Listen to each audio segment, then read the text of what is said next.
சில பேர் நீங்க பார்த்தீங்கன்னா, அவங்களுக்கு நெறைய நல்ல க்ளோஸ் ஃப்ரெண்ட்ஸ்லாம் இருப்பாங்க. ஃபேமிலி மெம்பர்ஸ் கூட ரொம்ப ஒற்றுமையா இருப்பாங்க. வேலை இடத்துல கலீக்ஸ் கூடலாம் நல்ல அண்டர்ஸ்டாண்டிங்ல இருப்பாங்க. இவங்க லைஃப்ல எப்போதுமே ஒரு சந்தோஷம் இருந்துகிட்டே இருக்கும். ஆனா, இன்னும் சில பேருக்கு நெறைய பேர் கூட சரியா பழகவே முடியாது.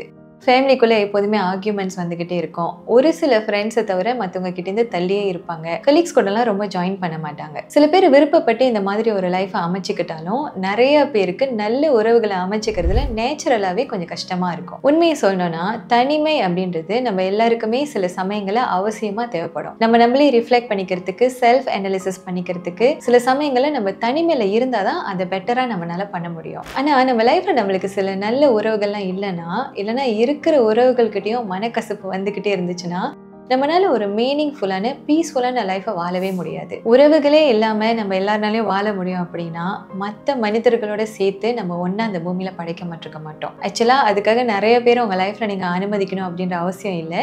ஆனா சில நல்ல நம்பிக்கையான அன்பான உறவுகள் நமக்கு அமைஞ்சா ஒரு திருப்தியோட நம்ம லைஃப்பை நம்மளால வாழ முடியும். அப்படி உங்களால சரியான ரிலேஷன்ஷிப்ஸை அமைச்சிக்க முடியல, உங்களை சுத்தி இருக்கிற நிறைய பேர் கூட உங்களுக்கு ஒத்து போக மாட்டுது அப்படின்னு நீங்க நினைச்சீங்கன்னா சில சேஞ்சஸ் உங்களுக்குள்ள நீங்க கொண்டு வந்தீங்கன்னா இந்த நிலையை உங்களால மாற்றி அமைக்க முடியும். நீங்க உங்களுக்குள்ள கொண்டு வர இந்த மாற்றங்கள் மூலமா பிரச்சனையில இருக்கிற உறவுகளை சரி பண்ண முடியும். நல்ல அண்டர்ஸ்டாண்டிங்கான உறவுகளை உங்களை சுத்தி உங்களால அமைச்சிக்க முடியும். ஸோ இன்னைக்கு இந்த வீடியோவில் நல்ல உறவுகளை அமைச்சிக்கிறதுக்கு நீங்கள் முக்கியமாக புரிஞ்சுக்கிட்டு உங்களுக்குள்ளே உருவாக்க வேண்டிய 4 விஷயங்கள் என்ன அப்படின்றத பற்றி நம்ம தெளிவாக தெரிஞ்சுக்க போகிறோம். நான் angel Yogesh. Welcome to finally shine. உங்களை சுற்றி உறவுகள் கூட உங்களுக்கு எப்போதுமே ஒத்து போக மாட்டுது, அவங்க கூட பாசிட்டிவாக நல்ல உறவில் இருக்க முடியல அப்படின்னு நீங்கள் நினச்சிங்கன்னா முதல்ல நீங்கள் புரிஞ்சிக்க வேண்டிய ஒரு முக்கியமான விஷயம் இருக்குது. இந்த உலகத்தில் பிறந்த அத்தனை பேருமே தனித்தனி மனிதர்கள். ஒவ்வொருத்தருக்குள்ளேயும் தனிப்பட்ட கேரக்டர்ஸ் இருக்கும், யூனிக்னஸ் இருக்கும். எல்லாருக்கிட்டையும் தனித்தனியாக டிஃப்ரெண்ட்டான கேரக்டர்ஸ் இருக்குது அப்படின்னு அதை நீங்கள் ஏற்றுக்கிட்டாதான் உங்களால் மற்றவங்க கிட்ட சரியாக பழக முடியும். மற்றவங்க எல்லாருமே நீங்கள் நினைக்கிற மாதிரியே பேசணும், நீங்கள் நினைக்கிற மாதிரியே நடந்துக்கணும், உங்களை மாதிரி அவங்கள யோசிக்கணும் அப்படின்னு நீங்கள் எதிர்பார்த்தீங்கன்னா அது கண்டிப்பாக நடக்காது. ஸோ முதல்ல உங்களை சுற்றி இருக்கிறவங்க எல்லாருமே அவங்க கேரக்டரில் அவங்களோட எண்ணத்துல இருக்கிறத நீங்க புரிஞ்சுக்கோங்க. அவங்க பேசுற விதம், வாழ்ற விதம், அவங்க யோசிக்கிற விதம், இதெல்லாம் ஒருவேளை உங்க மைண்ட் செட்க்கு சரியா வராம இருக்கலாம். அதனால அவங்க தப்புன்னு அவங்கள நீங்க குறை சொல்லிக்கிட்டு அவங்கள சுட்டி காட்டிக்கிட்டு உங்களோட ஒப்பீனியனை எப்போதுமே மற்றவங்களுக்குள்ள நீங்க ஃபார்ஸ் பண்ணிட்டு இருந்தீங்கன்னா நிறைய பேருக்கு உங்க கூட பழக பிடிக்காத சிச்சுவேஷன் வரும். ஒவ்வொருத்தரோட தனித்துவத்தையும் அவங்களோட எண்ணத்தையும் நீங்க மதிச்சு அவங்கள ஏற்றுக்கிட்டு நீங்கள் வாழ ஆரம்பிக்கும் போது தான் எந்த உறவையும் கடைசி வரைக்கும் உங்களால் அழகாக கொண்டு போக முடியும்.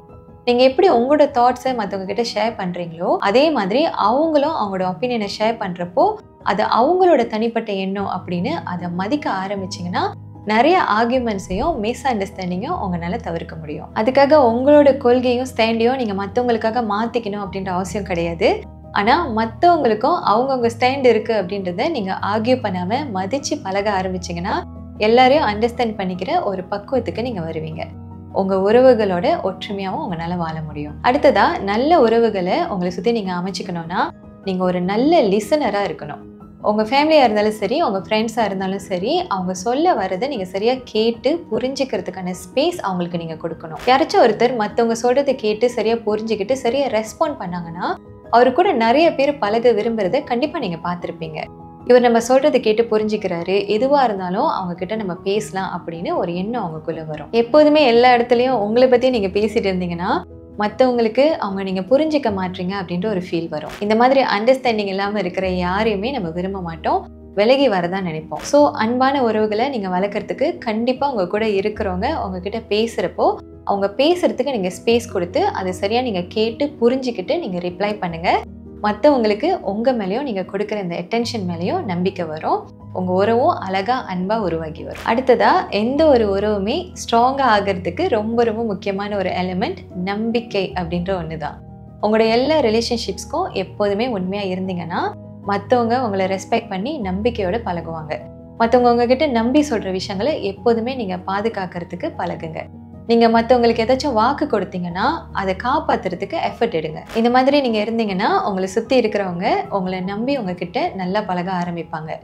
ஒரு இடத்துக்கு ஒரு டைம்க்கு நீங்க வரீங்கன்னு சொன்னீங்கன்னா சரியா அந்த டைமை ஃபாலோ பண்ணுங்க. ஒருத்தருக்கு ஒரு விஷயத்த பண்ணி கொடுக்குறேன்னு ஒரு ப்ராமிஸ் பண்ணீங்கன்னா அதை சொன்ன மாதிரி பண்ணி கொடுங்க. நீங்க இந்த மாதிரி ட்ரஸ்ட்வர்தியான பர்சனா இருந்தீங்கன்னா உங்களோட உறவுகள் எல்லாத்தையுமே ஸ்மூத்தா ஸ்ட்ராங்கா உங்களால அமைச்சிக்க முடியும். அடுத்ததா உங்க உறவுகள் எல்லாத்தையும் நீங்க சரியா ஸ்மூத்தா கொண்டு போனோம்னா எல்லாருக்கூடயும் சில பவுண்டரிஸ் நீங்கள் செட் பண்ணது ரொம்ப முக்கியம்.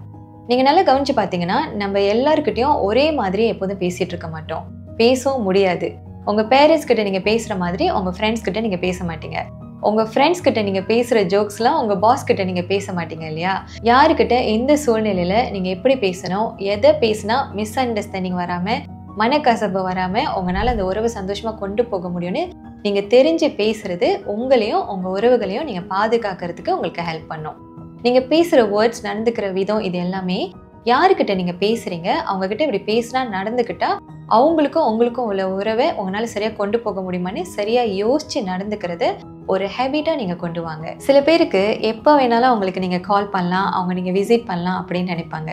ஆனால் சில பேர் சில டைமில் தான் அவங்க கூட டைம் ஸ்பெண்ட் பண்ணோம் அப்படின்னு நினைப்பாங்க. அவங்களுக்குன்னு அவங்க வேலை, ஃபேமிலி டைம், இந்த மாதிரி ஒரு தனி ஸ்கெடியூல் இருக்கும்.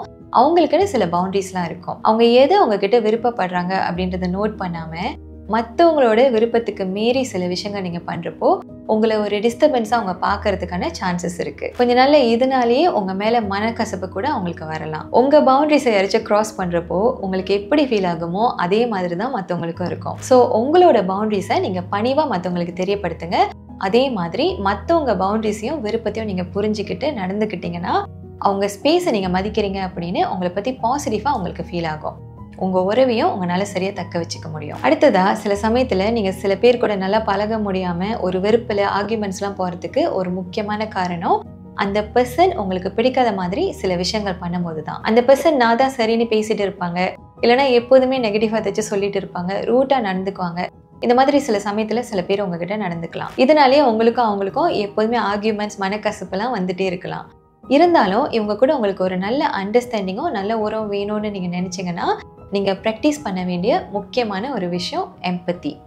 ஏதோ ஒரு காரணத்தினால தான் அவங்க இந்த மாதிரி நடந்துட்டு இருக்காங்க, அவங்க என்ன கடந்து போயிட்டு இருக்காங்க, அவங்களுக்குள்ள என்ன நடந்துட்டு இருக்குன்னு உங்களுக்கு தெரியாமல் இருக்கிறதுக்கான வாய்ப்புகள் இருக்குது. அவங்களோட இந்த பிஹேவியரை நீங்கள் பர்சனலாக எடுத்துக்கிட்டிங்கன்னா அவங்க மேலே கோவம், வெறுப்புலாம் டெவலப் ஆகிக்கிட்டே இருக்கும். ஸோ இந்த பர்சனோட பிஹேவியர்லாம் நீங்கள் பர்சனலாக எடுத்துக்காம ஒரு அனுதாபத்தோட, எம்பத்தியோட நீங்கள் பழக ஆரம்பிச்சிங்கன்னா இந்த மாதிரி பீப்புளை சரியாக உங்களால் மேனேஜ் பண்ண முடியும். இந்த மாதிரி யாராச்சும் உங்ககிட்ட நெகட்டிவாக நடந்துக்கிற சிச்சுவேஷன் வந்துச்சுன்னா நீங்கள் முடிஞ்ச வரைக்கும் அதை ஆர்கியூமெண்ட்டுக்கு கொண்டு போகாமல் சரியான ஒரு டைமில் சரியாக அதை எடுத்து சொன்னீங்கன்னா கொஞ்ச நாளுக்கு அப்புறமா அதை அவங்க ரியலைஸ் பண்ணுறதுக்கான வாய்ப்புகள் இருக்குது. திரும்ப அவங்க அந்த மாதிரி உங்ககிட்ட நடந்துக்காமல் இருக்கிறதுக்கான வாய்ப்புகளும் இருக்குது. நீங்கள் அவங்கள மாதிரி அவங்கக்கிட்ட ஆர்கியூ பண்ணிக்கிட்டு ரூடாக ரிப்ளை பண்ணாமல் சரியான டைமில் பொறுமையாக எடுத்து சொன்னால் மட்டும்தான் இதை உங்களால் சரி பண்ண முடியும். இந்த மாதிரி கனிவாக எம்பத்தியோடு நீங்கள் மற்றவங்க கிட்ட பழக ஆரம்பிச்சிங்கன்னா நிறைய டிஃபிகல்ட் சிச்சுவேஷன்ஸை நீங்கள் மேனேஜ் பண்ணி ஸ்மூத்தாக உங்கள் ரிலேஷன்ஷிப்ஸை நீங்கள் எப்போதுமே கொண்டு போயிட்டுருப்பீங்க. ஸோ இன்றைக்கி இந்த வீடியோவில் உங்களை சுற்றி நல்ல உறவுகளை அமைச்சிக்கிறதுக்கு, இருக்கிற உறவுகளை ஸ்மூத்தாக கொண்டு போகிறதுக்கு நீங்கள் பண்ண வேண்டிய 5 விஷயங்களை பற்றி நம்ம தெரிஞ்சுக்கிட்டோம். உங்களை சுற்றி இருக்கிறவங்க கூட ஒற்றுமையாக, ஹாப்பியாக உங்கள் லைஃப்பை நீங்கள் கொண்டு போகிறதுக்கு இன்னைக்குள்ள வீடியோவில் கிடைச்ச விஷயங்கள் உங்களுக்கு ரொம்ப உதவியாக இருக்கும்னு நான் நம்புகிறேன். உங்களுக்கும் இந்த மாதிரி நல்ல உறவுகளை அமைச்சிக்கிறதுக்கு வேறு ஏதாச்சும் வழிகள் தெரிஞ்சால் கண்டிப்பாக நீங்களும் கமெண்ட் செக்ஷனில் ஷேர் பண்ணுங்கள். இந்த வீடியோ பிடிச்சிருந்தா லைக் பண்ணுங்கள், உங்கள் அன்பான கூட ஷேர் பண்ணுங்கள். கண்டிப்பாக அந்த சேனலையும் சப்ஸ்கிரைப் பண்ணிக்கோங்க. அடுத்த வீடியோவில் உங்களை சந்திக்கிறேன். நன்றி.